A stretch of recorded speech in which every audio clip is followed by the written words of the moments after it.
Good morning. Praise Lord. Welcome to this video. எபேசுவிலே துஷ்ட மிருகங்களோட நான் போராடினேன் அப்படின்னு சொல்லிட்டு பவுல் சொல்றாரு. இந்த துஷ்ட மிருகங்கள் அப்படின்னா என்ன அப்படின்னு சொல்லிட்டு நான் தியானிச்சுட்டு இருந்தேன். சங்கீதம் 49 லாஸ்ட் வசனம் பார்த்தீங்கன்னா, இந்த கணம் பொருந்தினவனாயிருந்தும் அறிவில்லாத மனுஷன் அழிந்து போகும் மிருகங்களுக்கு ஒப்பாய் இருக்கிறான் அப்படின்னு சொல்லிட்டு இருக்கேன். ஏன் மிருகங்கள் அந்த தலைப்பு நான் இன்னைக்கு எடுத்துக்கிட்டேன்னா, அந்த கர்த்தருடைய வசனம் வேலி போன்றது அப்படின்னு சொல்லிட்டு சபையில சொல்லி கொடுத்தாங்க. அந்த வேலி நம்ம தாண்டி நம்ம வெளியே போயிட்டாக்கா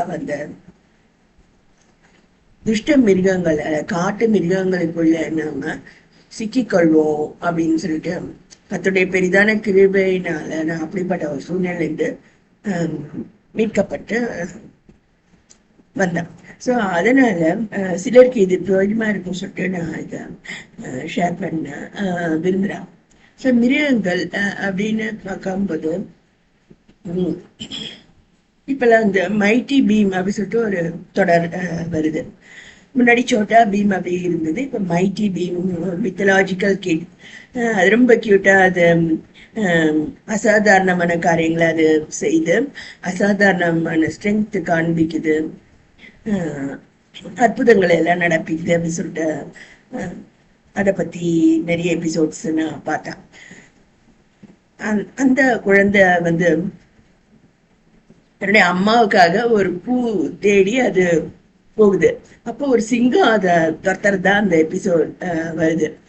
ஸோ நம்ம எப்படி பார்க்குறோம், அந்த குழந்தை அம்மாவுக்காக அது பூ தேடி அது போகுது, அந்த மாதிரி நம்ம பார்க்குறோம். ஸோ அது ஒரு குழந்தையா நம்ம ரசிக்கிறோம்.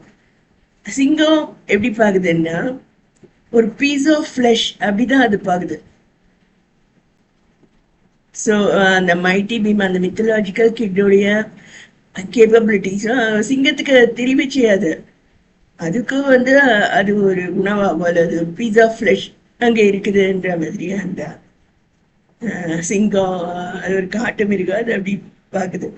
ஸோ இதை மனுஷனுக்கும் மிருகத்துக்கும் உள்ள வித்தியாசம் அது ஒரு சிம்பிளா அந்த எபிசோட்ல அது காட்டுறாங்க. ஸோ இப்பெல்லாம் அப்படிதான் காட்டோரம் மேயும் குறும்பாடு அதை போட்டாதான் நமக்கு சாப்பாடு அப்படி சொல்லிட்டு பாடுறாங்க. அது போல எந்த பெண் வில்லிங்கா வரா, அவளை ஃபோர்ஸ் பண்ணி தான் நம்ம அடைய வேண்டியிருக்கு. அப்படி பெண்ணை அவளுடைய கேப்பபிலிட்டிஸ் தெரியாம அவளை உணவு அவளை போக பொருளா மட்டும் பார்க்கக்கூடியவன் மிருகம் தான். ஸோ அது கேனிபாலிசம் அப்படின்ட்டு சொல்லுவாங்க. தப்பிச்சுக்கிறது நம்ம கையில தான் இருக்கு. ஸோ இப்பெல்லாம் கவர்மெண்ட் பெண்கள் எல்லாரையும் எஜுகேட் பண்ணுது. எஜுகேஷன் ஒரு வேலின்னு சொன்ன வேலிக்குள்ள நம்ம இருந்தா காக்கப்படுவோம், வெளியே போனா மிருகங்கள் இருக்கு.